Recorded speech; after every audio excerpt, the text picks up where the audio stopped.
പണി കിട്ടിയല്ലേ? പണി ഒന്നൊന്നര പണിയാണ് എനിക്ക് കിട്ടിയത് കേട്ടോ. അപ്പോൾ രാവിലെ തന്നെ ഹോസ്പിറ്റലിൽ പോവാണ്. അപ്പം ഇന്നലെ സുൽത്താനെ വിളിച്ചപ്പോൾ എൻ്റെ അടുത്ത് പറഞ്ഞു, ഉമ്മ വെച്ചുകൊണ്ടിരിക്കരുത്, ഉമ്മ കൊണ്ടുപോയി കാണിക്കുന്നു പറഞ്ഞു.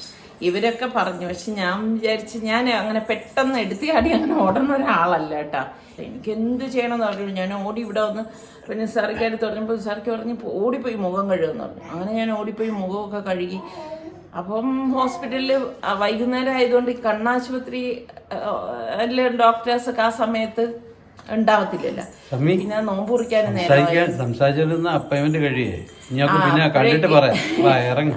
ഇനിയിപ്പം ഇതുകൊണ്ട് തന്നെ ഞാൻ എന്തായാലും പോവാണ്.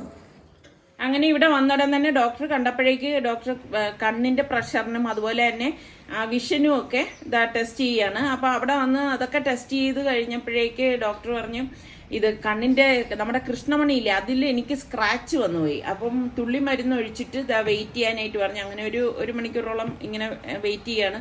അത് കഴിഞ്ഞ ശേഷം ഡോക്ടർ നോക്കിയിട്ട് പറഞ്ഞ്, ഇത് നിസ്സാരമാക്കരുത്, നനയ്ക്കൊന്നും ചെയ്യരുത്. അപ്പോൾ ഓയിൻമെൻറ്റും തുള്ളി മരുന്നും ഉണ്ട്. അത് 2 ദിവസം അത് ഉപയോഗിച്ച ശേഷം 2 മണിക്കൂർ ഇടവിട്ട് ഉപയോഗിച്ചുകൊണ്ടിരിക്കണം. അത് കഴിഞ്ഞിട്ട് ഇനിയും കാണാൻ വരണമെന്ന് പറഞ്ഞു. ഇന്നലെ എനിക്ക് ഒരു 8ന്റെ പണി കിട്ടിയതാണ് കേട്ടോ. എൻ്റെ ഈ കണ്ണ് കണ്ട, ഈ കണ്ണിൽ ഇന്നലെ വാഴയില പറിക്കാനായിട്ട് പോയപ്പോഴേക്ക് സംഭവം കാണിച്ചു തരാം. എല്ലാം അറിയണമല്ലോ. ഇതും കൊണ്ടാ വന്നിരിക്കുന്നെന്ന് തോന്നുന്നു. ഞാൻ പറഞ്ഞു ഇത് വാഴയിൽ നിൽക്കണതായിരുന്നു കേട്ടോ. അപ്പം ഞാൻ ഇങ്ങനെ വെട്ടി എടുത്തു കഴിഞ്ഞിട്ട് പിന്നെ ഞാൻ കാണണമെന്ന് വെച്ചാൽ എൻ്റെ കണ്ണ് ഇതിൽ വന്ന് ഇങ്ങനെ ഇടിച്ചിങ്ങനെ അമർന്നങ്ങ് പോയി കേട്ടോ. അപ്പോഴും എനിക്ക് എന്ത് ചെയ്യണമെന്ന് അറിഞ്ഞൂടാ. ഞാൻ സത്യം പറഞ്ഞാൽ ഇതിനെ നിസർഗയെ കാണിക്കാൻ വേണ്ടിയിട്ട് വെട്ടിയിട്ട് കൊണ്ടുവന്നു. പിന്നെ ഡോക്ടറിനെ കാണിക്കണമെങ്കിലും സംഭവം എന്ത് കുത്തിന്ന് വേണ്ടേ. ഭയങ്കര പെയിനായിരുന്നു. അങ്ങനെ ഇപ്പം എന്താ, ഇനിയിപ്പം മൺഡേ വന്ന് വീണ്ടും ടെസ്റ്റും കാര്യങ്ങളുണ്ട്. പിന്നെ കാര്യം പറഞ്ഞില്ലല്ലോ, എൻ്റെ കൃഷ്ണമണിയിൽ ചെറിയ മുറിവുണ്ട്. അപ്പോൾ വൈകുന്നേരമൊക്കെ ആയപ്പോഴേക്ക് ഞാൻ ഇതിപ്പോൾ എനിക്ക് ഷാജീനെയും കൊണ്ട് തന്ന മാങ്ങയാണ് കേട്ടോ. അപ്പോൾ മാങ്ങ നല്ല പച്ച മാങ്ങ. അപ്പം അതിങ്ങനെ ഇരുന്ന് കഴിഞ്ഞാൽ ചിലപ്പോൾ അത് പഴുപ്പ് പിടിച്ചു പോവും. അപ്പോൾ അതിനേക്കാളും ഇത് അച്ചാറിടാൻ നല്ല മാങ്ങയാണെന്ന് തോന്നി. ഇനിയിപ്പം ഇൻഷാ അല്ലാഹ് പെരുന്നാളൊക്കെ ആകുമ്പോൾ മക്കൾ വരുമല്ലോ, സുൽത്താനും റിസ്വാനും ഒക്കെ വരും. അപ്പോൾ അവർക്ക് മാങ്ങാച്ചാറൊക്കെ ഭയങ്കര ഇഷ്ടമാണ്. അപ്പോൾ അവർക്ക് വേണ്ടിയിട്ട് ഇട്ട് വെക്കാമെന്നൊക്കെ വിചാരിച്ച്. എനിക്കാണെങ്കിൽ ഇങ്ങനെ നമ്മളിങ്ങനെ അസുഖം എന്ന് പറഞ്ഞു കഴിഞ്ഞാൽ ഇങ്ങനെ അസുഖക്കാരിയായിട്ട് ഇരിക്കാൻ എനിക്ക് ഒട്ടും ഇഷ്ടമില്ല കേട്ടാ. ഉള്ള സമയം നല്ല ആക്റ്റീവായിട്ടൊക്കെ ഇരിക്കണം എന്നുള്ള ഒരു പ്രകൃതക്കാരിയാണ് ഞാൻ. അപ്പം നിസാറിക്ക പറയുന്നുണ്ട്, ഇതിനൊന്നും മുതിരണ്ട, പോയി റെസ്റ്റ് ചെയ്യാൻ. എത്ര എന്ന് പറഞ്ഞ് നമ്മൾ റെസ്റ്റ് ചെയ്യും വീട്ടിൽ. അപ്പം ഞാൻ എന്ത് ചെയ്യുന്ന വെച്ചാൽ, നമ്മൾ റെസ്റ്റ് ചെയ്ത് വെറുതെ ഇങ്ങനെ കിടക്കുകയും ഇരിക്കുകയും ഒക്കെ ചെയ്യുമ്പോൾ നമ്മൾ ശരിക്കും പറഞ്ഞാൽ രോഗിയായി മാറുകയാണ് ചെയ്യണത്. പിന്നെ കണ്ണിന്റെ കാര്യമായതുകൊണ്ടാണ് എനിക്കും ഒരു ഭയമില്ലാതില്ല. എന്തായാലും പടച്ചവൻ അത്ര അങ്ങനെ കൈ ഒഴിയത്തൊന്നുമില്ല. പടച്ചവൻ്റെ അടുത്ത് തേടിക്കൊണ്ടിരിക്കുകയാണ്, ഒന്നും വരുത്തരുതേ, പെട്ടെന്നെല്ലാം ഹീലാവണേന്ന്. അങ്ങനെ മാങ്ങത ഇതുപോലെ നമ്മൾ ചെറുതായിട്ട് ഒന്ന് അരിഞ്ഞെടുക്കുകയാണ് കേട്ടോ. അപ്പം എനിക്കാണെങ്കിൽ ഈ മാങ്ങ നല്ല മാങ്ങയൊക്കെ കിട്ടിക്കഴിഞ്ഞാൽ അപ്പം തന്നെ അച്ചാറിടണം. പിന്നെ വച്ചിരുന്ന് നമ്മൾ വാടിയിട്ട് അല്ലെങ്കിൽ ഒന്ന് പഴുത്തിട്ട് നമ്മൾ ചെയ്ത് കഴിഞ്ഞാൽ അതിന് ഒരു ഗുണം ഉണ്ടാവത്തില്ല. അപ്പം ഈ ഒരു സൈസിലാണ് ഞാൻ കട്ട് ചെയ്തെടുക്കണത്. പണ്ടൊക്കെ ആണെങ്കിൽ അച്ചാറിടുന്ന സമയം നിസാർക്കയാണ് ഇതുപോലെ കട്ട് ചെയ്തൊക്കെ തരുന്നത്. അപ്പം അതാ നമ്മളുടെ കൊച്ചു തമ്പുരാട്ടി ഇവിടെ വന്നിരിക്കുകയാണ് കേട്ടോ. എപ്പോഴും ഇങ്ങനെയാണ് കേട്ടോ, എനിക്ക് കാവലായിട്ട് അവൾ ഇവിടെ വരും. ഇവിടെ വരുമ്പോൾ ഞാൻ ഇതുപോലെ പിടിച്ചിരുത്തുമ്പോൾ അവിടെ മിണ്ടാതെ വന്നിരുന്നോളും കേട്ടോ. അപ്പം എനിക്ക് ഭയങ്കര ഇഷ്ടമാണ്. അപ്പം ഞാൻ ഈ വർത്തമാനം പറയുന്നതും എടുക്കുന്നതും ഒക്കെ ഇങ്ങനെ ശ്രദ്ധിച്ച് കേട്ടോണ്ടിരിക്കും. ചിലതിനൊക്കെ ഇങ്ങനെ മൂളി ഇങ്ങനെ എനിക്കൊരു ആൻസർ തരണ വട്ടിയിരിക്കും. ശരിക്കും നമ്മൾ ഈ കടകളിൽ നിന്നൊക്കെ അച്ചാറ് വാങ്ങിക്കുന്നതൊന്നും എന്തുകൊണ്ടും നല്ലത്. നമുക്ക് വീട്ടിലും ഇതുപോലെ മാങ്ങയൊക്കെ കിട്ടുന്ന അവസരങ്ങളിൽ അച്ചാറിടുന്നത് തന്നെയാണ് കേട്ടോ. അപ്പം ഞാൻ ചെയ്യണത് എപ്പോഴും ഇങ്ങനെയാണ്. നമ്മളെ മാങ്ങ അരിഞ്ഞ ശേഷം ഇതിലേക്ക് ആവശ്യത്തിനുള്ള ഉപ്പിട്ട് കൊടുക്കും. അപ്പം എൻ്റെ അടുത്ത് പലരും പറയും, ഇങ്ങനെ പൊടിയുപ്പ് ഉപയോഗിക്കരുതേ, കല്ലുപ്പ് ഉപയോഗിക്കാനായിട്ട്. ശരി തന്നെയാണ്. ഇന്നിപ്പം ഈ ഒരു സിറ്റുവേഷൻ ആയതുകൊണ്ട് ഞാൻ പിന്നെ അതിനൊന്നും നിൽക്കുന്നില്ല. അപ്പം എൻ്റെ അടുത്ത് അതുപോലെ തന്നെ കഴിഞ്ഞ വീഡിയോ ഇട്ടപ്പോഴേക്ക് ആരോ എൻ്റെ അടുത്ത് ചോദിച്ചിട്ടുണ്ടായിരുന്നു, മറ്റേ മാങ്ങ മുഴുവനെ ഉപ്പിലിട്ടത് എന്തായി കണ്ണിമാങ്ങ, അത് ഞാൻ കാണിച്ചു തരാം കേട്ടോ. അപ്പം ഇത് ഞാൻ അടച്ചൊന്ന് മാറ്റി വെച്ച ശേഷം ഞാൻ വിചാരിച്ച് നമുക്കിതിൻ്റെ ആ ഒരു മസാലയിൽ നിന്ന് റെഡിയാക്കി വെക്കാമെന്ന്. അപ്പം ഞാനൊരു പാനിലേക്ക് നല്ലെണ്ണ ഒഴിച്ചു. പിന്നെ കടുകിട്ടൊന്ന് പൊട്ടിച്ചു കൊടുക്കുകയാണ്. ഞാൻ ചില അവസരങ്ങളിൽ കടുകൊന്നും ഇടാറില്ല കേട്ടോ. പിന്നെ ഇഞ്ചിയും വെളുത്തുള്ളിയും നമുക്ക് എത്രയാണോ വേണ്ടത് അതിനനുസരിച്ച് ഇടുക. ഞാനിപ്പം വെളുത്തുള്ളി കുറച്ച് കൂടുതൽ ഇട്ടിട്ടുണ്ട്. നമ്മുടെ സുൽത്താനാണെങ്കിൽ വെളുത്തുള്ളി അച്ചാർ ഭയങ്കര ഇഷ്ടമാണ്. നിങ്ങൾക്കൊക്കെ അതിരിക്കട്ടെ, ഏതച്ചാറാണ് ഇഷ്ടം? മാങ്ങയാണോ, വെളുത്തുള്ളി അച്ചാറാണോ, നാരങ്ങ അച്ചാറാണോ? പറയട്ടെ, നിങ്ങളുടെ ഇഷ്ടങ്ങൾ കൂടിയാണ്, നിങ്ങൾക്ക് ഏതൊക്കെയാണ് ഇഷ്ടം എന്നുള്ളത്. എനിക്കിഷ്ടം കഞ്ഞി കുടിക്കാൻ ഇഷ്ടം നാരങ്ങ അച്ചാറാണ് കേട്ടോ. എന്നിട്ട് നമുക്ക് ഇതിലേക്ക് ആവശ്യത്തിനുള്ള മുളക് പൊടി ഇട്ട് കൊടുക്കാം. കുറച്ച് മഞ്ഞൾപ്പൊടിയും വറുത്ത് പൊടിച്ച ഉലുവാപ്പൊടിയും കായപ്പൊടിയാണ് നമ്മൾ ഇതിലേക്ക് ചേർത്ത് കൊടുക്കുന്നത്. ഫ്ലെയിം ഓഫ് ചെയ്തിട്ടാണ് ഞാനിപ്പം ഈ പൊടികൾ ചേർത്ത് കൊടുത്തിരിക്കുന്നത്. കാരണം കാസ്റ്റ് അയൺ ആയതുകൊണ്ട് തന്നെ നല്ല ചൂട് പിടിച്ചിട്ടുണ്ട് കേട്ടോ. എന്നിട്ട് ഇതാ ഇതുപോലെ ഒന്ന് ഇളക്കി കൊടുത്ത് നല്ലതുപോലെ ഒന്ന് മിക്സ് ചെയ്തെടുക്കുകയാണ് ചെയ്യുന്നത് കേട്ടോ. അപ്പോൾ പൊടികൾ കരിഞ്ഞു പോകാതിരിക്കാൻ പ്രത്യേകം ഒന്ന് ശ്രദ്ധിച്ചേക്കണം. എന്നിട്ട് നമുക്കിതിലേക്ക് ആവശ്യത്തിനുള്ള വിനാഗിരിയും കൂടി ഞാൻ ഒഴിച്ചു കൊടുക്കുകയാണ്.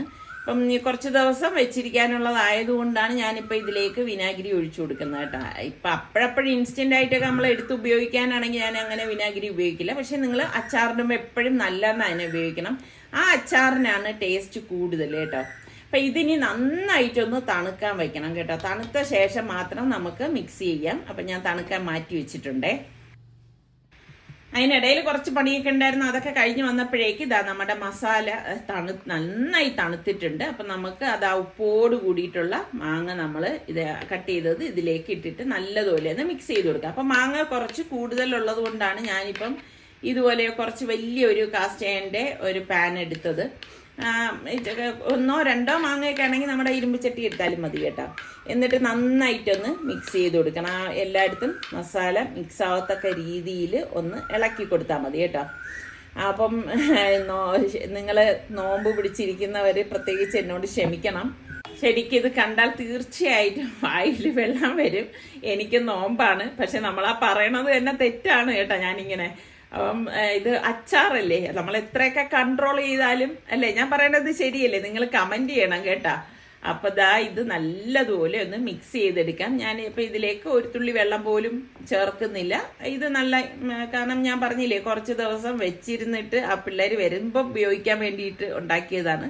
അപ്പൊ അതുകൊണ്ട് തന്നെ ഈ ഒരു രീതിയിലേ വെക്കുന്നുള്ളൂ. അപ്പൊ എണ്ണയൊക്കെ ഒഴിച്ചത് കൊണ്ട് തന്നെ ഇത് കേടാകെ ഒന്നും ചെയ്യത്തില്ല. ഫ്രിഡ്ജിൽ വെക്കേണ്ട ആവശ്യമൊന്നും ഇല്ല കേട്ടോ. അടച്ച് ഞാനിന്ന് മാറ്റി വെക്കാണ്. കുറച്ച് ദിവസമായിട്ട് സലുവിൻ്റെ അടുത്ത് അവന് ഒരു ഇറച്ചിക്കഞ്ഞി വേണമെന്ന് പറഞ്ഞുകൊണ്ടിരിക്കുകയായിരുന്നേ. അപ്പം ഞാൻ ഇത് നമ്മുടെ കൈമ റൈസ് എടുത്തിട്ടുണ്ട്. പിന്നെ അതുപോലെ തന്നെ പരിപ്പ്, ചെറിയ പരിപ്പില്ലേ അതാണ് കേട്ടോ, അതും എടുത്തിട്ടുണ്ട്. ചെറുപയർ പരിപ്പ് തോല് കളഞ്ഞതാണേ. പിന്നെ കുക്കറിലേക്ക് നെയ്യ് ഒഴിച്ചു കൊടുക്കാം.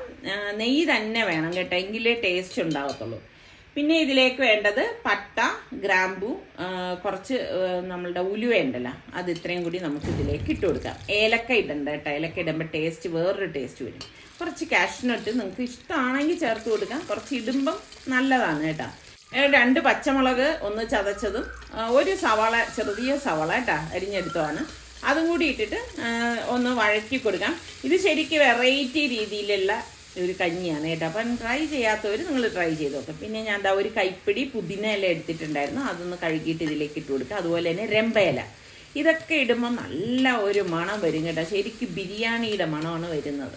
എന്നിട്ട് നന്നായിട്ട് ഇതുപോലെ ഒന്ന് വഴറ്റി കൊടുക്കണം. ഇതുപോലെ ഒന്ന് വഴണ്ട് വന്ന ശേഷം നമ്മൾ ഇതിലേക്ക് ചെറുതായിട്ട് ഒന്ന് മിക്സ് ചെയ്തെടുത്ത മട്ടനാണ് കേട്ടോ. ഞാനൊരു 1/4 കപ്പ് എടുത്തിട്ടുണ്ട്, അത് ഇട്ട് കൊടുക്കാം. നല്ലൊരു ടേസ്റ്റ് കിട്ടാൻ, നല്ലൊരു ഫ്ലേവറിന് വേണ്ടിയിട്ടാണ് മട്ടൺ ഇതുപോലെ എടുത്തത്. അതുപോലെ തന്നെ 1 കപ്പോളം ചെറുതായിട്ട് കട്ട് ചെയ്ത ചിക്കനാണ് കേട്ടോ.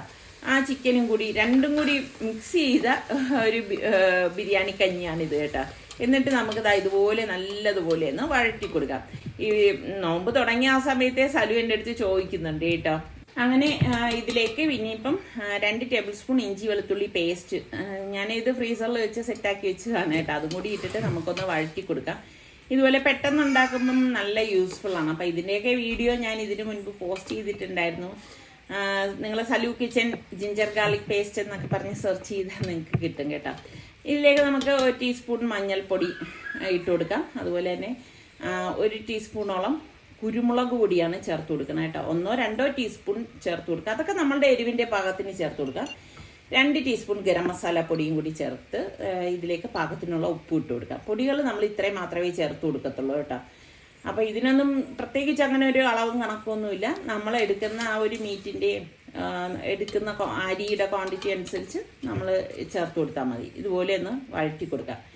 അപ്പോൾ നമ്മൾ കഴുകി വെച്ചിരിക്കുന്ന നമ്മളുടെ ആ ചെറുപയർ പരിപ്പില്ലേ, തോല് കളഞ്ഞ ചെറുപയർ പരിപ്പാണ് കേട്ടോ ഇത്.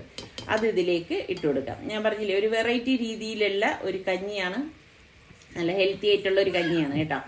എന്നിട്ട് നമുക്കിതിലേക്ക് കൈമ റൈസാണ് കഴുകിയെടുത്തിരിക്കുന്നത്, അതും കൂടി നമുക്ക് ഇട്ട് കൊടുക്കാം. സാധാരണ ഞാൻ കഞ്ഞി ഉണ്ടാക്കുന്നതെല്ലാം പൊടിയരിയിലാണല്ലോ. അപ്പോൾ ഇത് അവന് ബിരിയാണി കഞ്ഞി വേണം എന്ന് പറഞ്ഞതുകൊണ്ടാണ് ഇങ്ങനെ എടുത്തിരിക്കുന്നത്. എന്നിട്ട് എല്ലാം ചേർത്ത് നല്ലതുപോലെ ഒന്ന് മിക്സ് ചെയ്ത് കൊടുക്കാം. ശരിക്കും പറഞ്ഞാൽ ഈ ആദ്യത്തെ ഈ ഒരു വഴറ്റുന്ന കാര്യം ഒഴിച്ചു കഴിഞ്ഞാൽ സംഭവം എളുപ്പം റെഡിയായി കിട്ടും കേട്ടോ. ഇനി നമുക്ക് ഇതിലേക്ക് ഞാനിവിടെ പകുതി തക്കാളിയാണ് ചേർത്തിരിക്കുന്നത്. ഒരുപാട് അങ്ങനെ വലിയ തക്കാളിയാണെങ്കിലും കുറച്ച് ചേർത്താൽ മതിയേ, അല്ലെങ്കിൽ എന്തെന്ന് വെച്ചാൽ വല്ലാതെ മധുരം ഉണ്ടാവും. അപ്പോൾ അത് അത്ര ഒരു ടേസ്റ്റ് ഉണ്ടാകത്തില്ല. അതുപോലെ സവാള എടുക്കുമ്പോഴും നിങ്ങൾ കൂടുതൽ എടുക്കേണ്ട, ചെറിയ സവാള ഒരെണ്ണം എടുത്താൽ മതി കേട്ടോ. ഇതിലേക്ക് നമുക്ക് ആവശ്യത്തിനുള്ള തിളച്ച വെള്ളം ഒഴിച്ചു കൊടുക്കാം. അപ്പോൾ കുക്കർ ആയതുകൊണ്ട് തന്നെ കണ്ട ചിലപ്പം നമുക്ക് വെള്ളം കുറഞ്ഞതുപോലെ തോന്നും വെന്ത് വരുമ്പം, എന്നാലും പ്രശ്നമില്ല. ആ സമയത്ത് നിങ്ങൾക്ക് വെള്ളം വേണ്ടതനുസരിച്ച് തിളപ്പിച്ച് നമ്മൾ ഇതിലേക്ക് ഒഴിച്ചു കൊടുത്താൽ മതി കേട്ടോ. അപ്പം ഞാനിപ്പം കുറച്ച് വെള്ളം കുക്കറിൻ്റെ പകുതിയോളം വെള്ളം എടുത്തിട്ടുണ്ട്. അത് എല്ലാം ചേർത്തൊന്ന് മിക്സ് ചെയ്ത ശേഷം ഇനി നമുക്കിത് വേവിച്ചെടുക്കാം.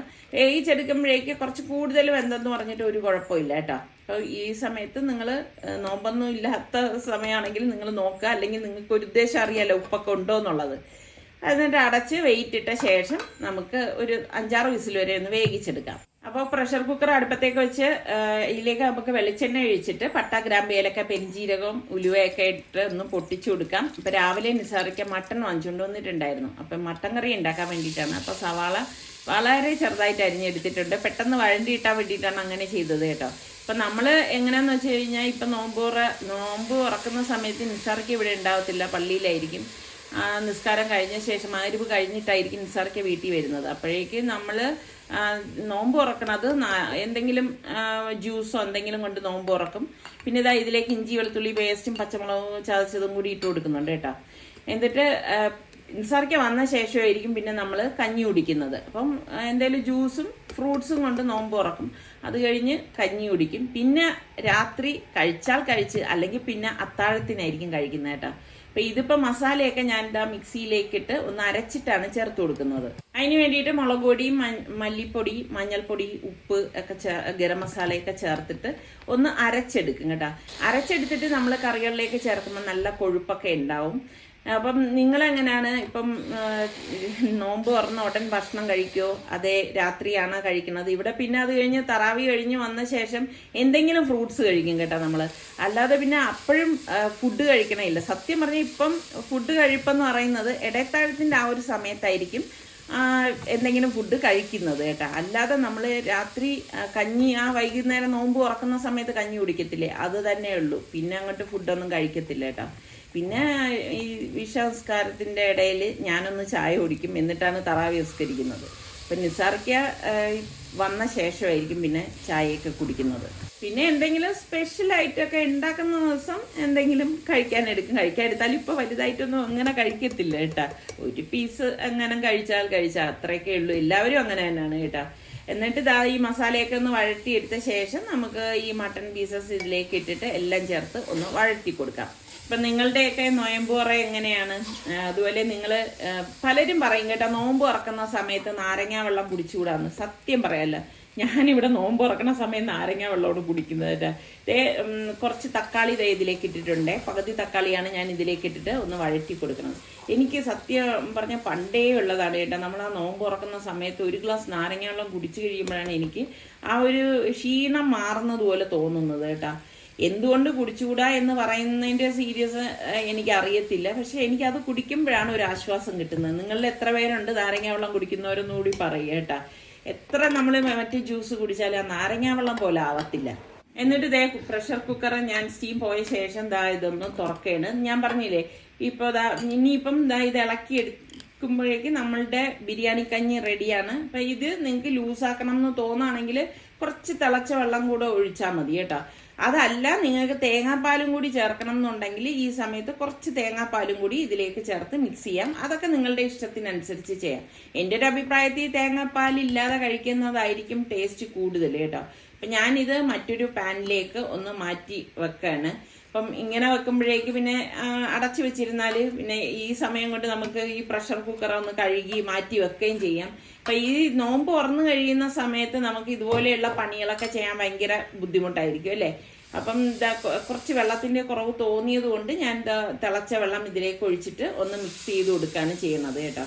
അപ്പം അടിപൊളി ബിരിയാണി കഞ്ഞിയാണ്. അപ്പം ട്രൈ ചെയ്യാത്തവരുണ്ടെങ്കിൽ നിങ്ങളൊന്ന് ട്രൈ ചെയ്ത് നോക്കണം. പിന്നെ നിങ്ങൾ ബിരിയാണി കഞ്ഞി ഉണ്ടാക്കുന്നത് ഇങ്ങനെ തന്നെയാണോ, അപ്പം നിങ്ങൾ ഏത് രീതിയിലൊക്കെയാണ് ഉണ്ടാക്കുന്നതെന്ന് കൂടി ഒന്ന് സമയം കിട്ടുമ്പോൾ ഒന്ന് കമന്റ് ചെയ്യണം കേട്ടോ.